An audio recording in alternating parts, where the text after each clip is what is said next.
a lot of people, and especially women, are like afraid to like change careers or let Right. go of something that doesn't serve them. How did you decide those pivots, or did they just happen naturally for you? I think for the most part, it happened naturally, but I'm a lover of a challenge, Mm. right? So it's really exciting for me to, and this really also goes back to sports, right? I love the excitement factor of knowing that I'm playing a new game on Thursday, another one on Saturday. I don't know who I'm playing, what they're going to look like, who's going to win, who is Yeah. going to have a good day or a bad day. And so I love the challenge. And I think there's so many opportunities within legacy companies, Fortune 500s that have been around for 50 to 100 years Yeah. that are sitting on old data that could really catapult them into the future if they use it correctly. So Yeah. it's been a challenge, but you have to have the guts to just put your toe in the water and trust yourself, which kind of goes back to what we were talking about before. You're the CEO of your own company. Yeah. And if you're over prepared, awesome, and you believe in yourself, go for it. Work for it. Yeah, I love that. Yeah. You also mentioned something which I think will resonate with women, which was you got bored a lot in school or like with like things, and everybody was giving you challenges that were just too small for you. Right. And I think you've sort of explored like, okay, but can I find a bigger challenge and a bigger challenge? What would be your advice to women who are feeling bored in their careers? I say learn something. You Mm. know, if you're a little bit stagnant or you need more of a challenge, learn more about what's happening either in technology or supply chain or manufacturing, or product development, whatever you're excited about, pursue it on the side and say, okay, is this something I can go after? Mm. So I think with knowledge is power, as we all know. And I think that's the best place to start. But, keep moving and having conversations with different people, Yeah. right? Because so often, whether you're a career professional or a mom or a solo entrepreneur, whatever, sometimes we only talk to the same people all the time. And so branching out, networking, talking to people, and just listening and learning about what else is out there, I think is great because there's so much inspiration. Yeah. And what I've found through networking Mm. is there are so many people that want to help everyone else, Yeah. right? And so once you put yourself out there, Mm. people will start opening up new doors. Yeah. How did you network in the early 2000s? Wrote letters? There was no LinkedIn.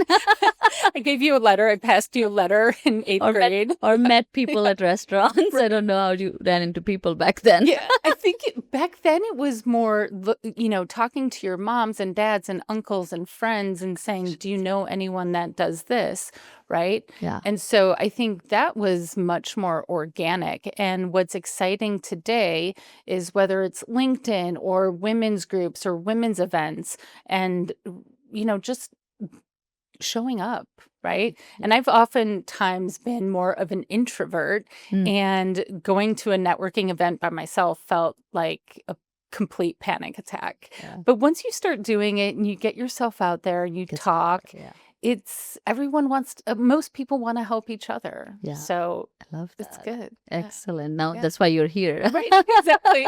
I love it. Excellent. Now let's move a little bit on neurodiversity. So tell us a little bit about your commitment to neurodiversity. What is neurodiversity, and why we should like talk more about it?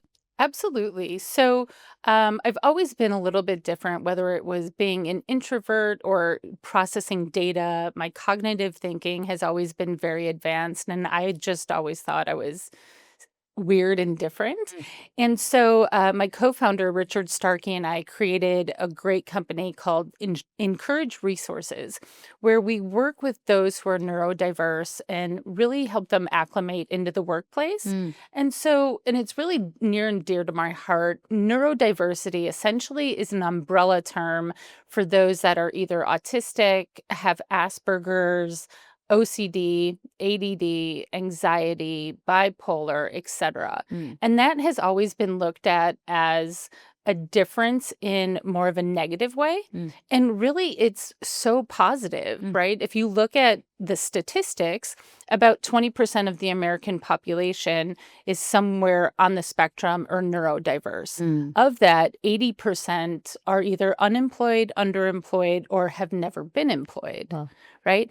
And when programs such as SAP and Microsoft, who have really invested in a neurodiversity program, they see that those folks are 30% more productive. Wow. The retention rate is 90%, and there's an overall uplift of almost 8 times of creativity throughout the entire organization. Mm. So going back to how people think, it's great. It's unique thoughts, and sometimes they may need some accommodations, whether it's wearing headphones or not having a desk or cubicle in a high traffic zone, or one day off a week, Mm. because their brain power they can work 12 to 14 hours a day. So just looking at those differences, but what they bring to the table is so brilliant. And Yeah. when you have managers and directors in the workplace that can harness that talent, support that talent, keep them in their swim lane,